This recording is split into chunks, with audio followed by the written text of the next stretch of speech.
साथियों,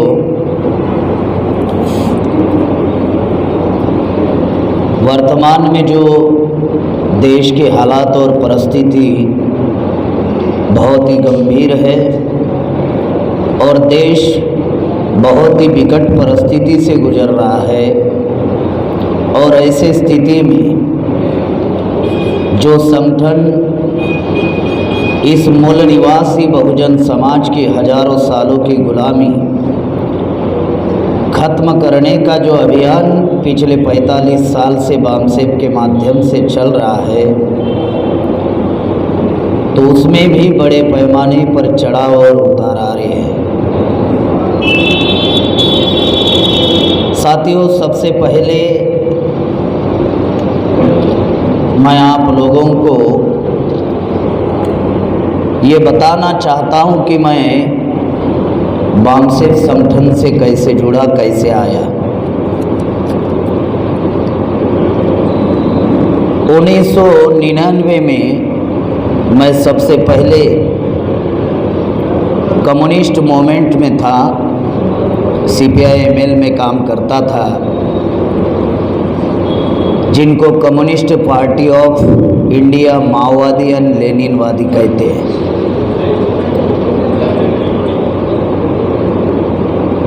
बहुत सारी बातें आप लोगों को मैं बताने वाला हूँ, इसलिए लाइव करने के बजाय वीडियो रिकॉर्ड कीजिए। आप सुन सकते हैं, दूसरों को सुना सकते हैं, लेकिन किसी भी चीज़ का लंबा विश्लेषण करने के लिए हमारे पास लंबा समय नहीं है। तो कुछ चीज़ें जो होती है, जब आधी अधूरी वायरल हो जाती है तो देश भर में उसकी प्रतिक्रिया होती है।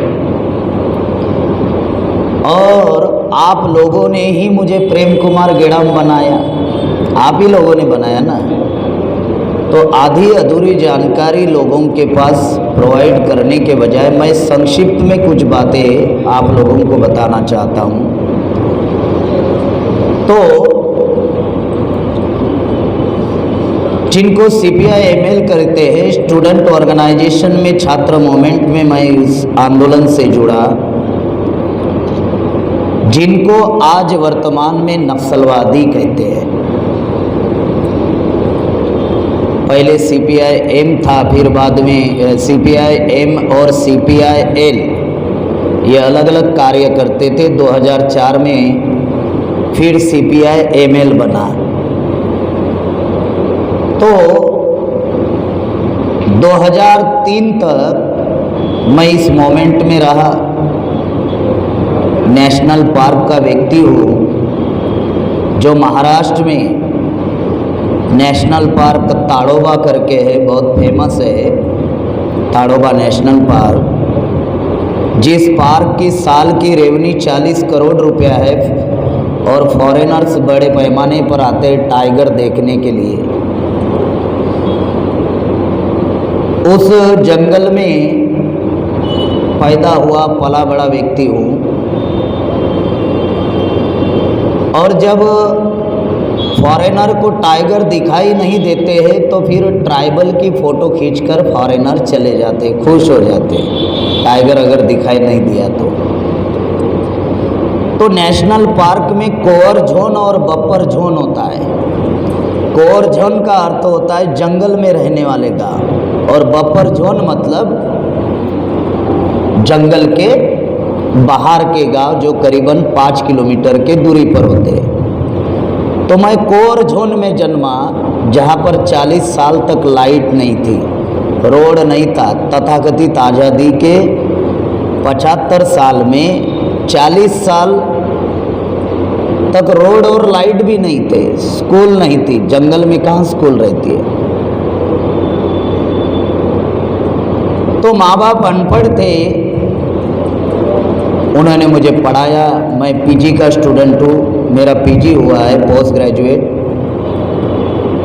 2 भाई है, बहन भी नहीं है। और हम दोनों भी भाई बामसेब के फुल टाइमर हैं। तो माँ बाप की क्या अपेक्षा होगी कि बेटा पढ़ लिख कर नौकरी करेगा और बुढ़ापे में सहारा देगा, यही माँ बाप की इच्छा होती है या नहीं? और 2003 में जब स्टूडेंट मूवमेंट में मैं CPI-ML में जब मैं काम कर रहा था, मैं फ्रंटल ऑर्गेनाइजेशन में था, और ये करते करते 2003 में मुझे नौकरी मिली जिला परिषद की। टीचर के तौर पर नौकरी पर मैं ज्वाइंट हुआ और 3 महीने 17 दिन मैं नौकरी किया और फिर मेरे ऊपर नक्सलाइट का केस हुआ 2003 में। 3 दिन जेल में रहा, 2.5 साल केस चला और 2006 में स्टार्टिंग में मेरा केस फाइनल हुआ। चाहे तो मैं नौकरी ज्वाइन कर सकता था, लेकिन 2003 में जो केस होने की वजह से कुछ दिन फिर मैं घर में रहा। फिर निर्णय लिया कि आगे का एजुकेशन मैं पूरा करूं और मैं नागपुर आया। और जब मैं नागपुर आया तो फिर मेरा बामसेप के लोगों से संपर्क हुआ और 2006 में मैं बामसेप का पूर्णकालीन प्रचारक बना। आज करीबन 16 साल बामसेप में कार्य करते हुए मुझे हो रहे हैं। 2006 से 2008 तक मैं डिस्ट्रिक्ट का पूर्णकालीन प्रचारक रहा। 2008 से लेकर 2010 तक मैं स्टेट में काम करता रहा और 2011 से फिर मैं राष्ट्रीय स्तर पर मेरी जिम्मेदारी लगाई गई और आज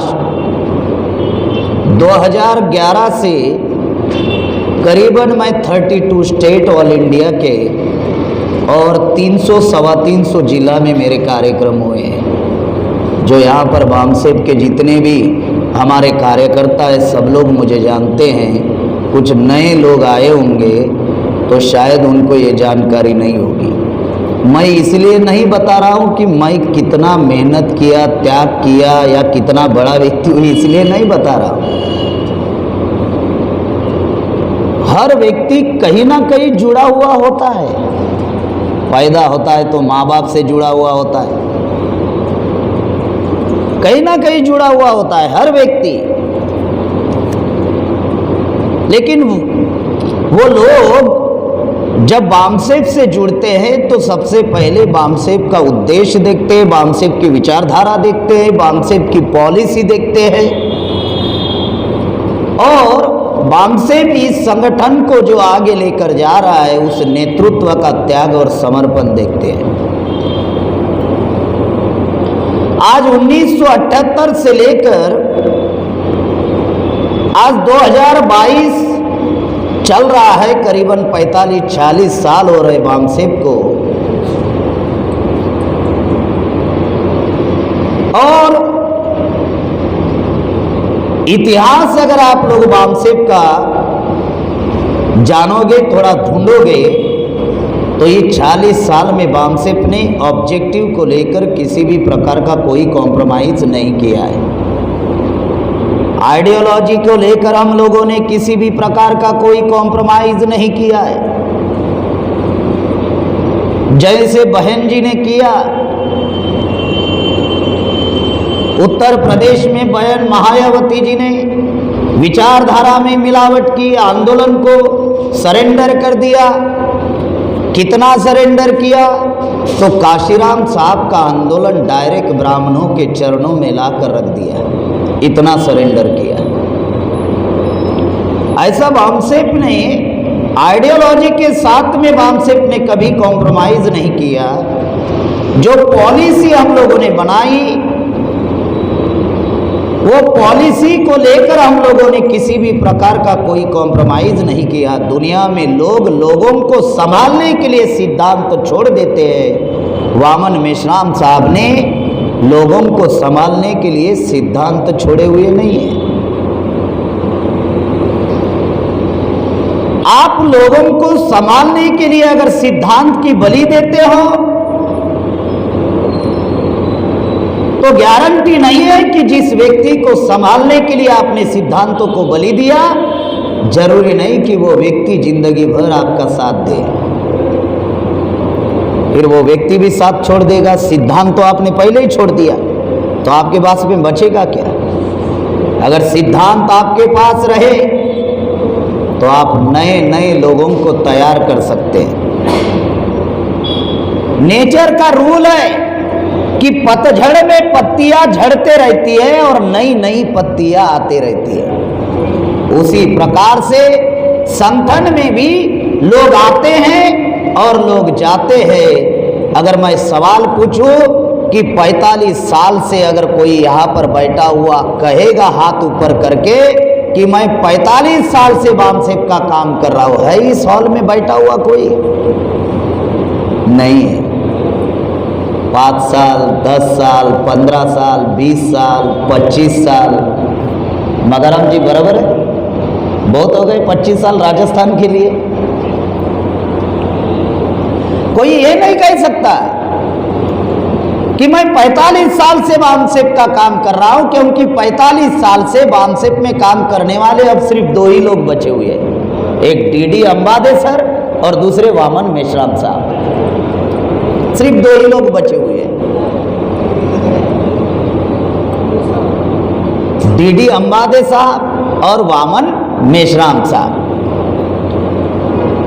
तो जब 45 साल से अगर यहां पर कोई बामसेप का काम नहीं कर रहा है, कोई 5 साल से जुड़ा है, कोई 10 साल से जुड़ा है, कोई 15 साल से जुड़ा है, जो 5 साल से जुड़ा हुआ है 3 साल तो कोरोना ने ही ले लिए। जो 5 साल से जुड़ा है उसके 3 साल तो कोरोना ने ही गायब कर दिए। मतलब उसकी उम्र भले ही 5 साल की होगा, लेकिन एजुकेशन बामसेप का 2 साल का कह सकते हैं, क्योंकि 3 साल में ना बामसेप के इस कोरोना की वजह से ना ट्रेनिंग कैंप चले, ना कोई फिजिकली कार्यक्रम चला, ना हमारे कन्वेंशन चले, ना हमारा नेशनल कन्वेंशन चला। तो साथियों, वर्तमान में संगठन में जो चढ़ उतार हो रहा है ये पहली बार हमारे लोग देख रहे हैं। तो आप लोगों को लग रहा है कि ये क्या हो रहा है, आप पहली बार देख रहे हैं।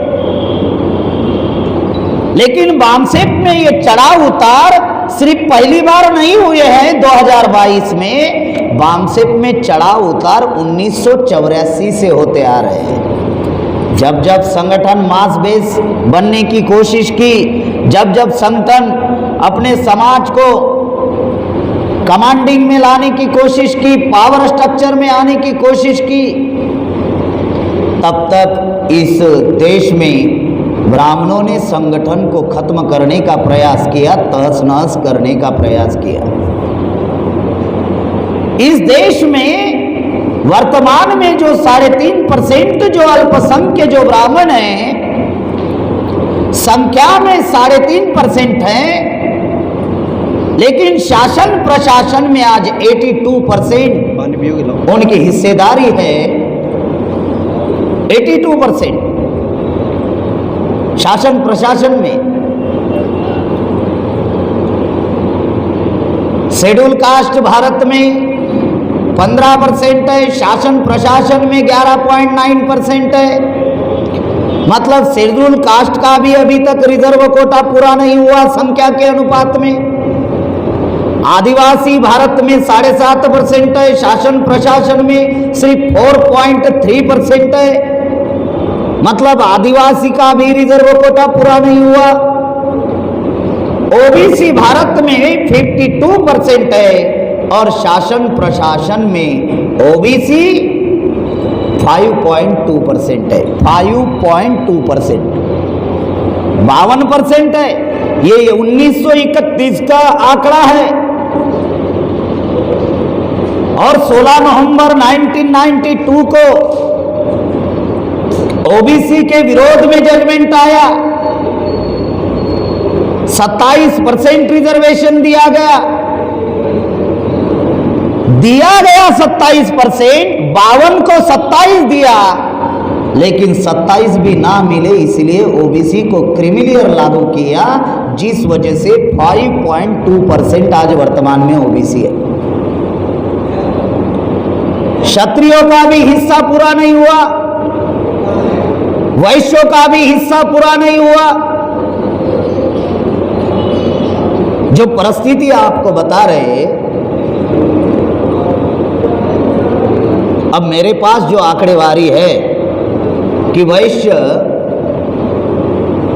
5.5% इस देश में है, लेकिन शासन प्रशासन में 1% भी नहीं है।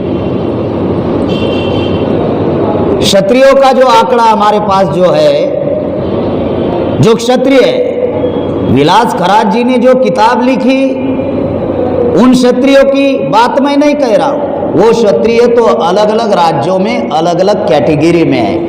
हमारे महाराष्ट्र में आप जाओगे तो भामटा राजपूत है, आदिवासी में है।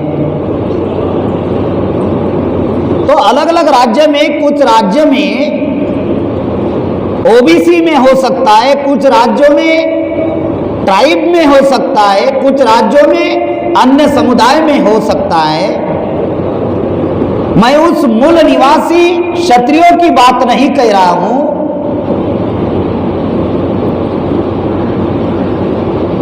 तो उनका भी रिजर्व कोटा संख्या के आधार पर अभी तक पूरा नहीं हुआ है, लेकिन ब्राह्मणों की संख्या 3.5% है और शासन प्रशासन में आज 82% है। मतलब अल्पसंख्य लोग इस देश के बहुसंख्य लोगों के ऊपर राज कर रहे हैं। और अल्पसंख्य लोग बहुसंख्य लोगों के ऊपर राज करने के 2 तरीके उन्होंने डेवलप किए, और ये षड्यंत्र हजारों सालों से वो चलाते आ रहे हैं, जिसमें पहला षड्यंत्र है विभाजन और दूसरा षड्यंत्र है अज्ञानता। विभाजन से हम लोग इकट्ठा नहीं हो पा रहे, एससी एसटी ओबीसी माइनॉरिटी के।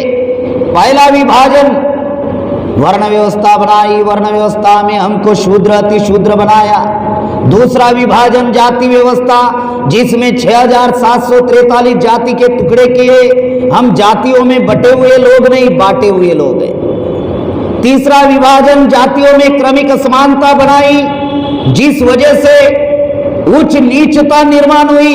इस उच्च नीचता की वजह से दुनिया में जानवर छूने लायक था, लेकिन भारत में इंसान अछूत था। यह व्यवस्था उन्होंने बनाई। यह षड्यंत्र है कि हम लोग इकट्ठा ना हो। एक लकड़ी को कोई भी तोड़ सकता है, अगर लकड़ी का गुच्छा बनाया जाए तोड़ना संभव नहीं है।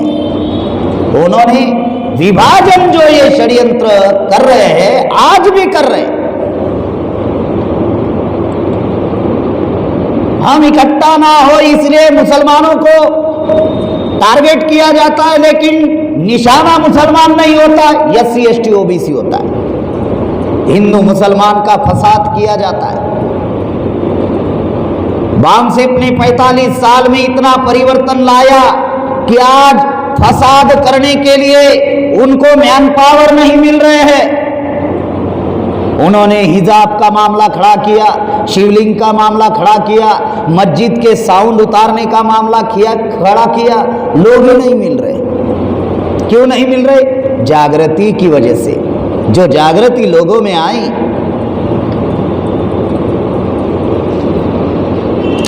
मुझे यहीं पर ही जानकारी मिली कि राजस्थान में जो क्षत्रिय है, वो भी लोग कह रहे हैं कि हम हिंदू नहीं हैं।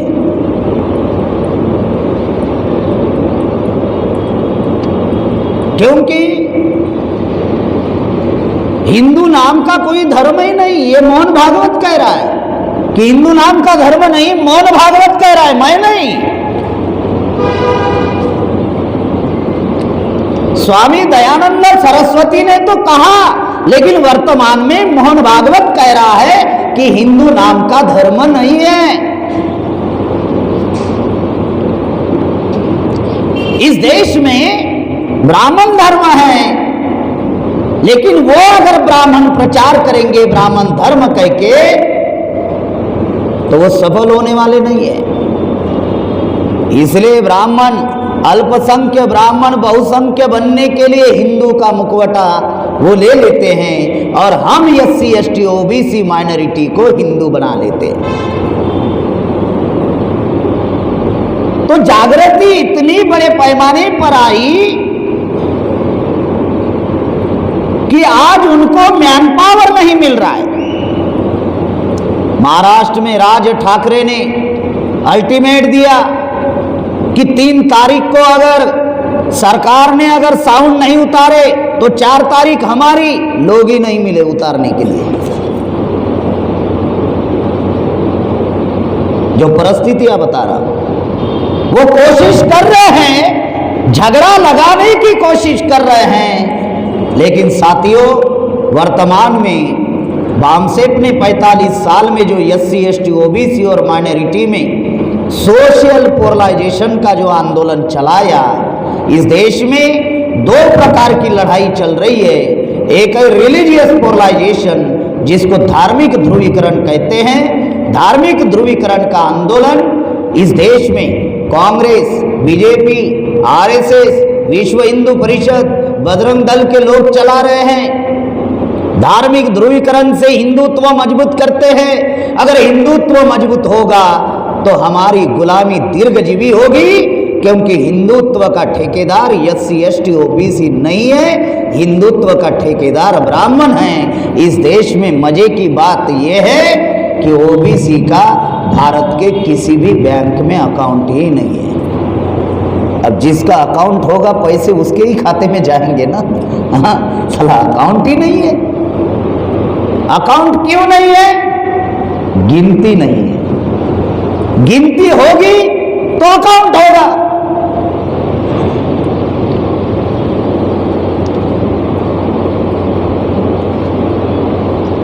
तो जो आप लोग जो कह रहे थे गिनती होगी, तो जो आंकड़ा आप कह रहे हैं वो सच साबित हो सकता है। तो जैसे OBC जाति आधारित गिनती के लिए लड़ाई लड़ रहे हैं, वैसे आप लोगों ने भी राजस्थान में ही नहीं पूरे देश भर में कि हमारी भी क्षत्रियों की भी गिनती होनी चाहिए और हमको भी संख्या के अनुपात में प्रतिनिधित्व मिलना चाहिए। ये आंदोलन हम लोगों ने शुरू कर देना चाहिए। सिर्फ OBC की जाति आधारित गिनती होने से सभी लोगों की समस्या का समाधान नहीं है, लेकिन सभी की जाति आधारित गिनती होने से समस्या का समाधान है। ब्राह्मण कितने हैं ये आंकड़ा तुरंत बाहर आएगा। जैसे ही आंकड़ा तुरंत बाहर आएगा तो फिर हर व्यक्ति अपना अपना ढूंढना शुरू करेगा कि हम देश में इतने हैं तो 75 साल में कितना भरा गया, तो हर व्यक्ति ढूंढना शुरू करेगा। और जब पता चलेगा शेड्यूल कास्ट को कि ब्राह्मण ने चुराया, हमारा आदिवासी को पता चलेगा ब्राह्मण ने चुराया, OBC को पता चलेगा ब्राह्मण ने चुराया, क्षत्रियों को पता चलेगा ब्राह्मण ने चुराया, वैश्यों को पता चलेगा ब्राह्मण ने चुराया, मुसलमानों को पता चलेगा साला ब्राह्मण ने ही चुराया है, तो जड़ क्या है फिर हमारे लोगों को समझ में आ जाएगी कि ब्राह्मण सबसे बड़ी जड़ है। तो इस बात को हम लोगों को ध्यान रखना बहुत जरूरी है। तो रिलीजियस पोलराइजेशन का आंदोलन वो लोग चला रहे हैं। हिंदू के बारे में बताकर आपको जोड़ नहीं सकते। क्यों नहीं जोड़ सकते? क्योंकि आप पहला ही सवाल पूछोगे, अगर मैं हिंदू बनूंगा या आपके साथ में आऊंगा तो मैं कौन से रैंक में रहूंगा, ऊपर रहूंगा या नीचे रहूंगा? क्योंकि ब्राह्मणों की विचारधारा इक्वेलिटी पर नहीं है, ब्राह्मणों की विचारधारा क्रमिक असमानता पर खड़ी है। ब्राह्मण, क्षत्रिय, वैश्य, शूद्र। अभी जो न्यू एजुकेशन जो पॉलिसी लाई, बहुत सारे लोगों को इस बारे में जानकारी नहीं होगी। न्यू एजुकेशन पॉलिसी में जो हमारे पूर्वजों के जो व्यवसाय हैं जो ब्राह्मणों ने कहा कि कर्म से जाति बनी, कि चमार के बेटे ने चमड़े का जो काम करता है उसको चमार कहा गया, कपड़े धोने का काम करता है उसको धोबी कहा गया, मटके बनाने का काम जो करता है उसको कुम्हार या प्रजापति कहा गया, या कपड़े सिलाने का जो काम करता है उसको दर्जी कहा गया। अभी जो न्यू एजुकेशन पॉलिसी बनाई उसमें स्किल एजुकेशन लाया। स्किल एजुकेशन ही क्या कहता है कि स्किल एजुकेशन में चमार होगा तो उसको स्किल एजुकेशन लेना होगा, प्रजापति होगा वो कहेगा मुझे आईएएस बनना है, लेकिन स्किल एजुकेशन कहेगा नहीं, पहले मटके कैसे बनाना है इसका सर्टिफिकेट लेना होगा, जूता चप्पल कैसे सिलानी है इसका सर्टिफिकेट लेना होगा, कपड़े कैसे धोना है इसका सर्टिफिकेट लेना होगा, तब जाकर आप लॉन्ड्री की शॉप निकाल सकते हो या बड़ी बड़ी कंपनी में आपको जॉब मिल सकता है। स्किल एजुकेशन लाया उन्होंने न्यू एजुकेशन पॉलिसी में। अब हमारे एससी एसटी ओबीसी माइनॉरिटी के बच्चे कहेंगे कि हमें कलेक्टर बनना है, और न्यू एजुकेशन पॉलिसी बने बोलेगी कि पहले आपको स्किल एजुकेशन लेना होगा। स्किल एजुकेशन लेंगे तो आपको आगे का जो एजुकेशन है वो सही तरीके से मिलेगा। तो ये आने वाले दिनों में बहुत डेंजर कार्यक्रम है। न्यू एजुकेशन पॉलिसी में क्लास 4 तक हेडमास्टर रहा करते थे पहले, फिर 7 तक दूसरे हेडमास्टर रहा करते थे। अगर क्लास 1 से लेकर 4 तक अगर स्कूल है तो एक हेडमास्टर, क्लास 1 से लेकर 7 तक अगर स्कूल है तो एक हेडमास्टर, 7 से लेकर 10th के लिए दूसरे हेडमास्टर। एचएम रहते हैं ना, उन्होंने ये पॉलिसी ही खत्म कर दी। आज 1 लाख हेडमास्टर की पोस्ट ही खत्म कर दी।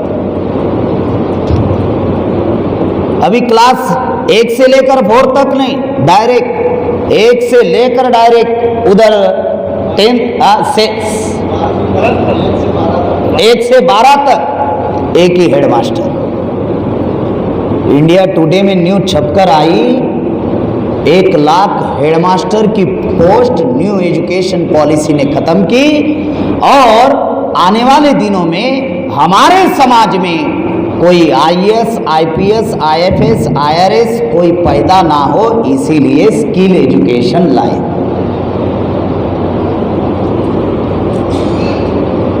ब्राह्मण स्किल एजुकेशन लेने वाला नहीं है, लेगा तो क्या बोलेगा, नहीं हमें पंडित का स्किल एजुकेशन चाहिए।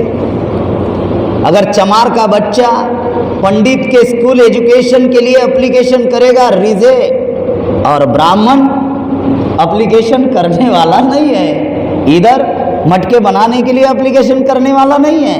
लेकिन हमारे एससी एसटी ओबीसी में से किसी व्यक्ति ने स्किल एजुकेशन में, क्योंकि 6 लाख गांव में ब्राह्मणों ने मंदिर मठ बनाकर रखे हुए हैं, 6 लाख गांव में भारत में, अगर हमारे बच्चों ने स्किल एजुकेशन में पंडित का एजुकेशन लेने के लिए एप्लीकेशन की तो रिजेक्ट।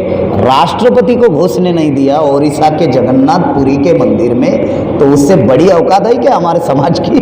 हाँ, राष्ट्रपति को घुसने नहीं दिया। तो विभाजन उनका सबसे बड़ा हथियार है, जिस वजह से हम लोग इकट्ठा नहीं हो पा रहे। और दूसरा है अज्ञानता। अज्ञानता से हमारे लोगों को दुश्मन का षड्यंत्र समझ में नहीं आ रहा है। अज्ञानता इतनी फैला कर रखी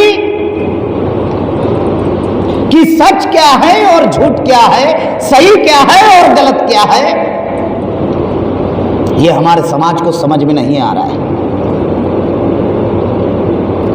50 में कॉन्स्टिट्यूशन लागू हुआ, 51 में किसी ने तो भी फर्स्ट स्टैंडर्ड में एडमिशन ली होगी, 12 साल के बाद 12वीं पास हुआ, 63 में ग्रेजुएशन के 3 साल प्लस कर दो, 66 में ग्रेजुएट, यानी 1970 के दशक में हमारे समाज के लोगों को नौकरियां मिली है। पहली पीढ़ी पढ़कर बाहर आई 1970 के दशक में।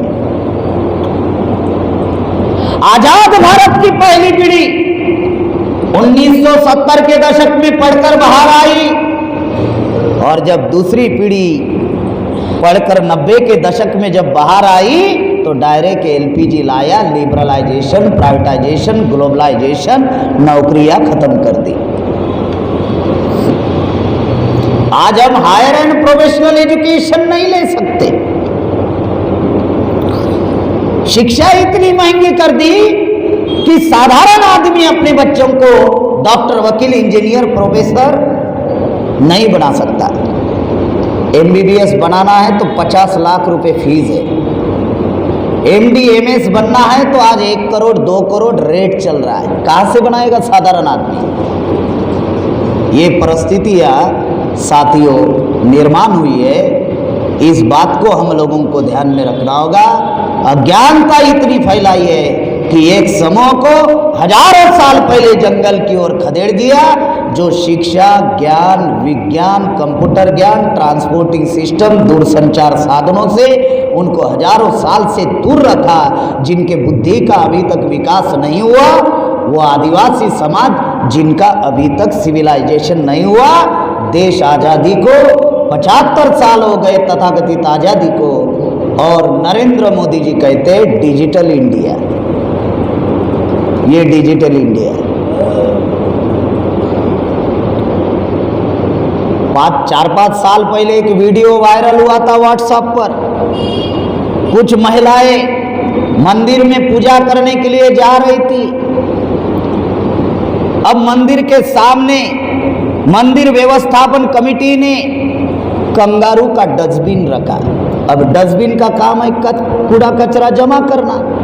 अब वो महिलाएं अनाड़ी थी, उनको मालूम ही नहीं कि ये डस्टबिन है। उनको ये भी मालूम नहीं कि ये कंगारू नाम का कोई ऑस्ट्रेलिया का जानवर है, उनको मालूम नहीं।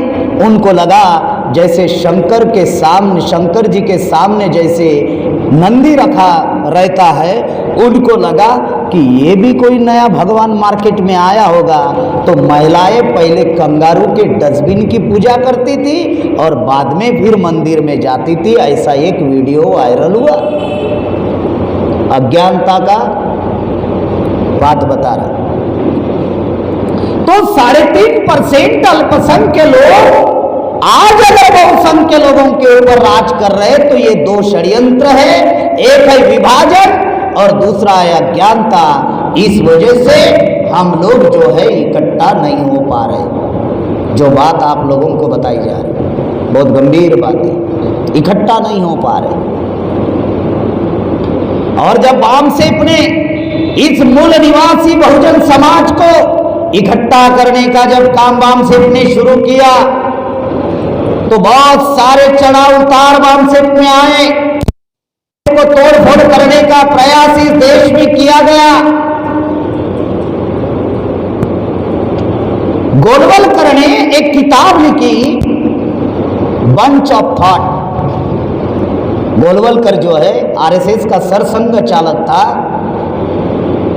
तीसरा सरसंघ चालक। पहला हेडगेवार जी, दूसरे परांजपे और तीसरे गुरु गोलवलकर। और उस किताब में गोलवलकर कहते हैं कि दुश्मन के संगठन को खत्म करना है तो 5 बातों पर अमल करना होगा। अब गोलवलकर आरएसएस के, अब उनके लिए दुश्मन कौन है? तो बामसेप। तो 5 बातें अमल करनी होगी। उसमें पहली बात बताई कि अगर दुश्मन के संगठन को खत्म करना है तो कार्यकर्ताओं में महत्वाकांक्षा निर्माण कर दो। महत्वाकांक्षा हर व्यक्ति के अंदर होती है, लेकिन थोड़ी ज्यादा निर्माण कर दो तो संगठन टूट जाएगा। कोरोना की वजह से राष्ट्रीय अधिवेशन वर्चुअल हम लोग ले रहे थे पुणे से। दिसंबर 2021 में मेश्राम साहब ने वर्चुअल राष्ट्रीय अधिवेशन में भाषण में एक बात कही। कौन सी बात कही? समाज को मोटिवेट करने के लिए एक बात कही, क्योंकि कोरोना की वजह से निराशा समाज में फैल गई थी, कार्यकर्ताओं का स्पिरिट खत्म हो चुका था। इसलिए समाज को मोटिवेट करने के लिए, कार्यकर्ताओं को मोटिवेट करने के लिए मेश्राम साहब ने एक महत्वपूर्ण बात वर्चुअल कन्वेंशन में कही। वो कौन सी बात थी कि लोगों को कहा कि आप चिंता मत करो, मैं जल्दी मरने वाला नहीं हूं, आने वाले 20 सालों तक मैं ही हूं। क्यों कही ये बात? कोरोना की वजह से निराशा निर्माण हो चुकी है, स्पिरिट कार्यकर्ताओं का खत्म हो चुका है, और वामसेप के पास में देने के लिए कुछ भी नहीं है सिवाय मोटिवेशन के। तो साथियों, जब ये बात मेश्राम साहब ने कही कि आने वाले 20 सालों तक मैं ही हूं, तो कुछ लोगों को लगा अरे हमारा नंबर आने वाला नहीं है। महत्वाकांक्षा बता रहा। तो कुछ लोगों को लगा कि हमारा नंबर आने वाला नहीं है, तो कुछ लोगों ने नंबर लगा लिया। कुछ लोगों को लगा कि अरे 20 साल तक यही रहने वाले, हमने भी 35 साल लगाए, हमारा नंबर आने वाला, ऐसी सोच कुछ लोगों ने बनाई। दूसरा बिंदु है ने बताई कि इन 4 बातों से अगर काम नहीं चला तो आखिरी हत्या कर दो नेतृत्व की, तो वो संगठन खत्म हो जाएगा। यही तो चल रहा है वर्तमान में। आप लोग 5 साल से 10 साल से संगठन के साथ में जुड़े हो, पहली बार आप लोग ये चीज देख रहे हो तोड़फोड़, इसलिए आप लोगों को लग रहा है कि ये क्या चल रहा है। लेकिन वामसेप में चढ़ाव उतार ये 2022 में ही नहीं आए। जब से वामसेप निर्माण हुई इस व्यवस्था परिवर्तन के लिए, तब से वामसेप में चढ़ाव उतार आए हैं। 1978 में वामसेप बनी, पहला झटका वामसेप को 1984 में जब मानवर काशीराम साहब वामसेप से अलग हुए।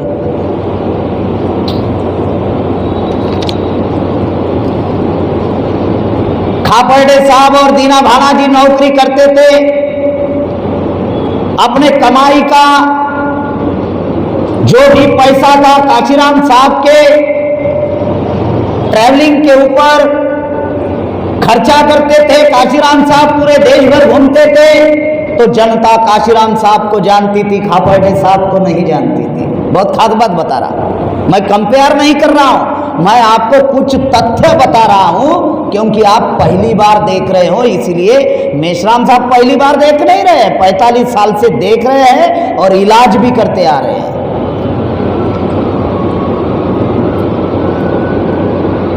तो देश काशीराम साहब को जानते थे, तो जब काशीराम साहब वामसेप से अलग हुए, 99% लोग काशीराम साहब के साथ में चले गए।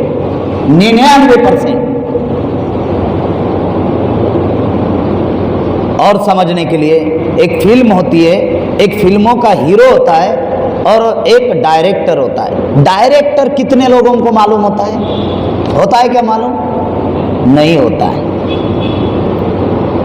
फिर 1991 में फ्रैक्शन हुआ, तेजेंद्र सिंह झल्ली ने तोड़फोड़ की। 1991 में 51 सीईसी मेंबर थे, 48 सीईसी मेंबर तेजेंद्र सिंह झल्ली के साथ में थे और 2 लोग सिर्फ खापर्डे साहब के साथ में थे, एक बीडी बोरकर जी और दूसरे वामन मेश्राम साहब।